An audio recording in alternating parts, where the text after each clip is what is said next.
Hello, everybody. So I just wanted to go over some of my specific thoughts about the current, um, I guess, uh, regarding the foundation of the Constitution protecting the rights of the American people.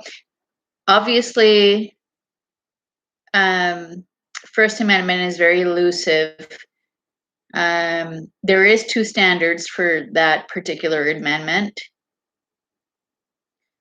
And guess what? It's sort of it might actually even be like some sort of like a domino effect. Like once the Democrats, the whatever they are, they could probably also be Republicans at the time. I don't know, but if they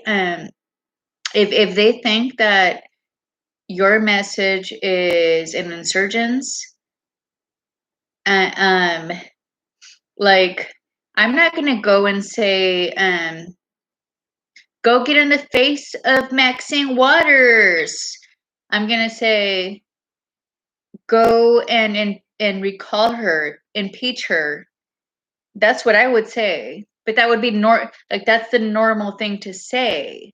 You don't go and say, go get in the faces of people, which is why I voted for Joe Collins. Joe Collins, it seemed like a very perfect candidate, but again, hopefully Californians will get some balls after Arizona has their results back from their forensic audit, and then we can do the same thing. And then maybe we can just even like let Joe stay the president for 4 years. Like, all right, senior citizen, you're cuckoo. We're just gonna do it to be condescending, but for nothing else. Anyhow, so let's start with women's rights. This was the Women's Rights March. I've never really considered myself like as a person that like cares about women's rights because I actually, every woman is different and every woman is going to do what they want to do, and I've met some women that are not that great, so that's okay. um I'm very, I sort of, I factor that into my opinion as to what women's rights might be. Either way, my rights are that it starts before a woman gets pregnant. Like it's like if you're gonna sleep with a man, they better not get you pregnant, and it should be something that's mutual, obviously. But when somebody tries to get you pregnant and then doesn't want to have your baby and then like wants you to have an abortion, you're kind of like, why would you bring somebody? You have to stop seeing that person, right? So that's the first most reason why you should never, why I'm against abortions, is don't have abortions, because it gives scummy, slimy crumb of the earth every reason to not want to have your baby. And they'll make a woman feel like, oh, it's not my baby. It's not my. Okay, well, you know what? When I was like 17, I used to care.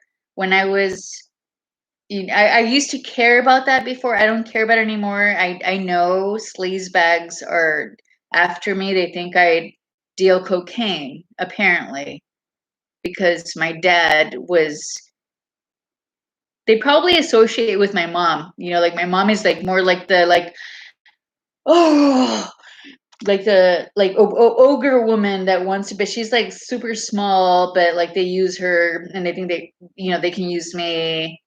It's very like, people that use me already know my like history. So I can't necessarily like pull away from them without wanting to actually like entirely extinguishing them, which is kind of risky for them, I think. I don't know. Or they just think like very little of me, that I'm just never gonna make it if I can't have them, like, but that's how it is. Anyhow,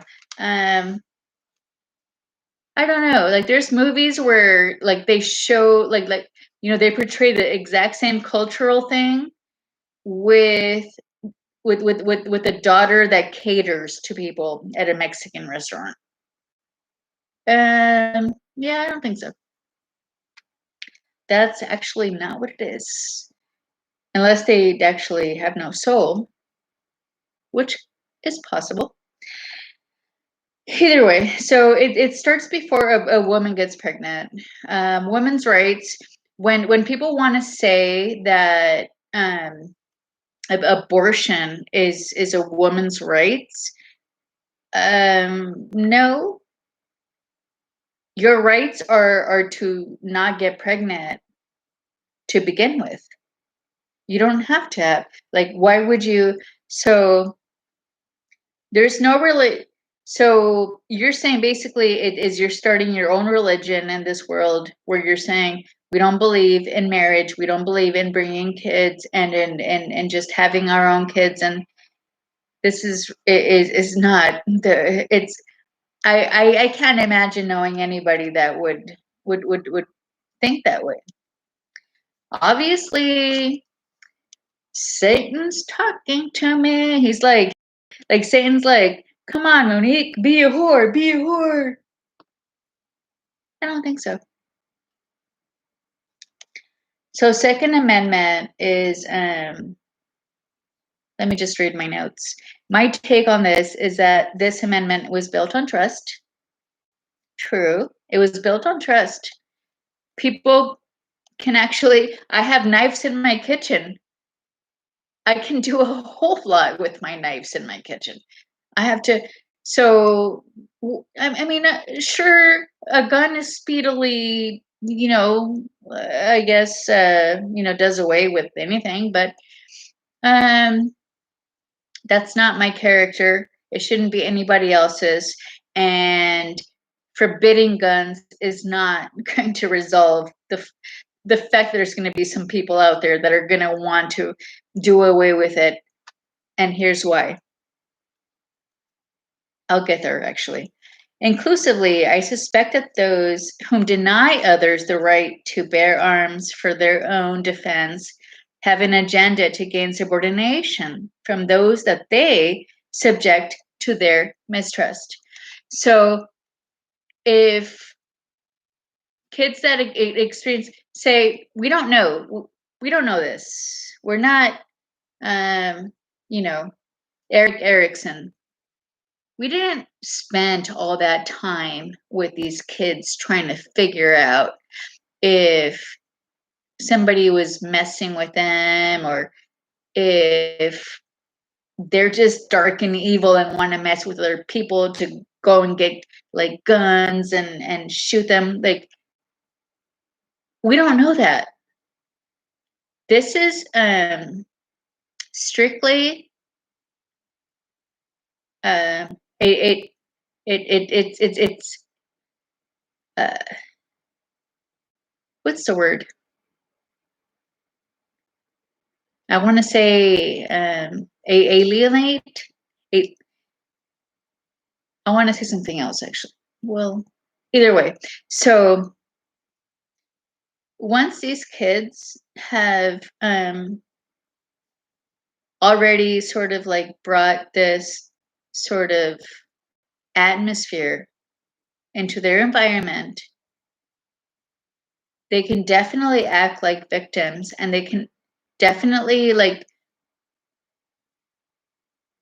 start to think that maybe this is something that happens and it's going to happen. Well, in fact, kids in that age, if they're not scared and they're not resilient and they just don't recover from it, they probably had a part in that, you know?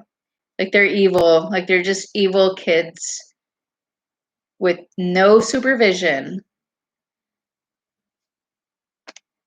Call me a psychologist, but that's how it is. You have to you can't be mistrustful and unless you can't just like walk away and like make something of it and like suddenly like become this like hero. Like that's weird. That's weird. So no, Mrs. Green was not heckling. She wasn't heckling. She was just saying like, um, hey buddy, do you want to hold my gun? I'll give it to you. Here it is. But I own one and you can have it. And he just walked away. You can own one too. What's the point?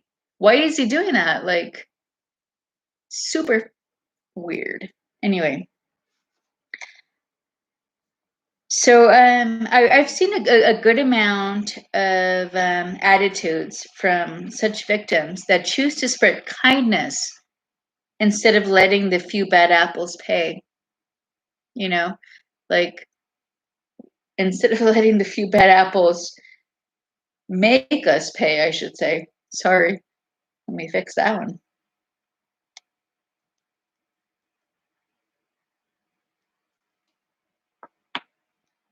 And at the same time, I tell my kids, if you're not doing anything wrong, you have nothing to fear. You have nothing more to fear than the next person beside you. You're just going to be some random person that if there is some sort of, which is why probably you should have a gun. So this is like a total reversal of why we need to be protected. And obviously, for me, in my situation, I choose not to have a gun. I choose to isolate myself, really. But so can all the other kids that have experienced anything like that. Just isolate yourself. There's also social media, which I'm sure you made very good use of in the past. I dare say. So, um,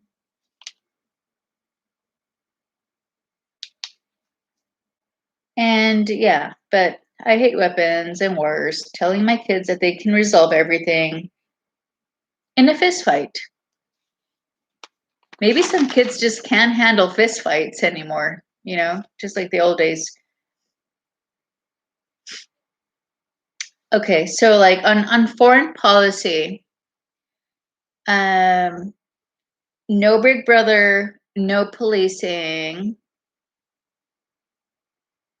Now it's just strictly national security. Okay, that brings us to domestic policy. No,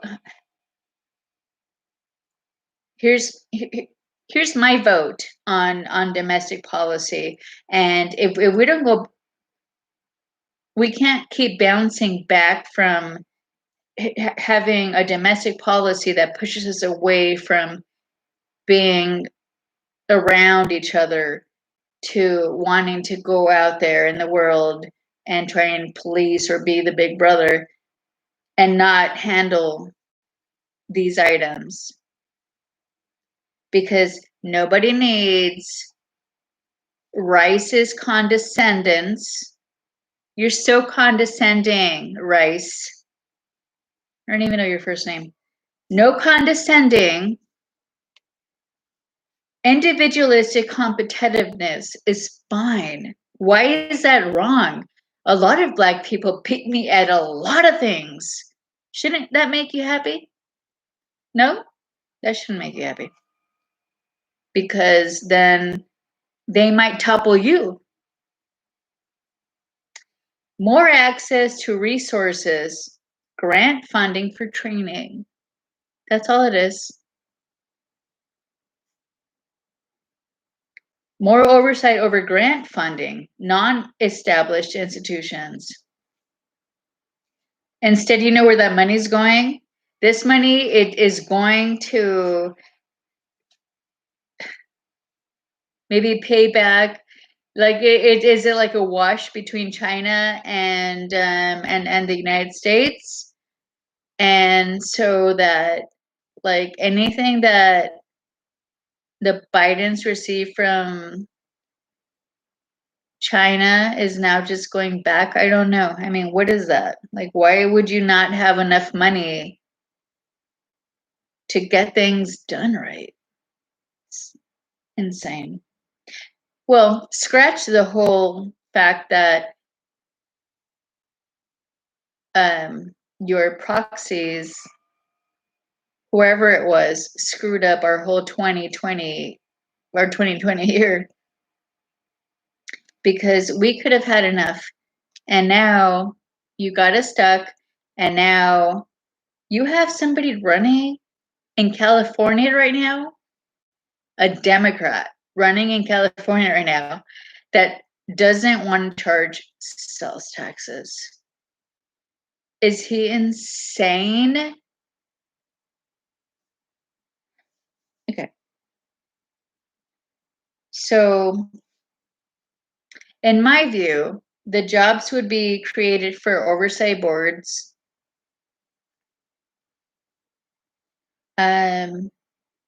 Jobs created for oversight boards overfunds funding creates jobs for specific need youths. So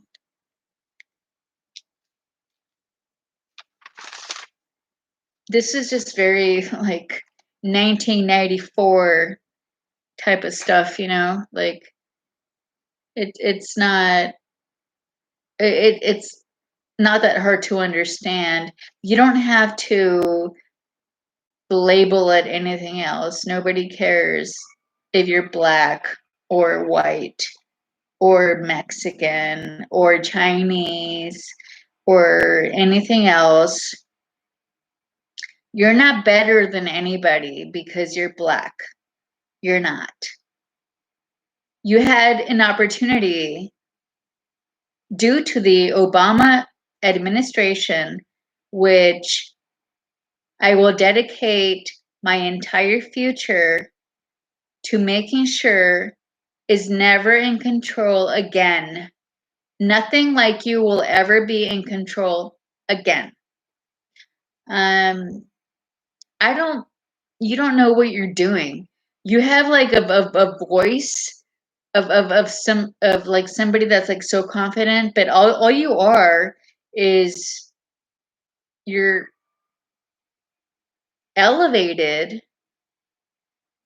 by a very few segment of people that are probably like your own even like family that think like, oh, Susan Rice, she's our own, like she's the first person to go to college, or right? Tell me if I'm wrong. I got selected by the Obama administration. I was in the first black administration. Oh, I'm so better than everybody. You're not. You're not better than anybody. Trust me. At least I got a chance to read Obama's book and I know a little bit about him. But I know that I know what he's like. I know who he selected. I know who he resorts to as his comfort people, like the people that are, and the only person that I respect, I'll tell you this, and this was not in your administration, is Colin Powell and I can't remember her name, but you're not worthy of even knowing her name. I'll tell you that. This administration is entirely watered down, weak as can be, never going to make it through anywhere. and I'm going to do my very best to stay on top of my game, not let your weight come down on me, right? You're going to put the weight on you. You know what you have is you have crackheads on your side. Crackheads are like, that's what you have. You have to understand that. That's why you lost people in Benghazi. That's why. Because you have crackheads on your side. Crackheads love you. They love you.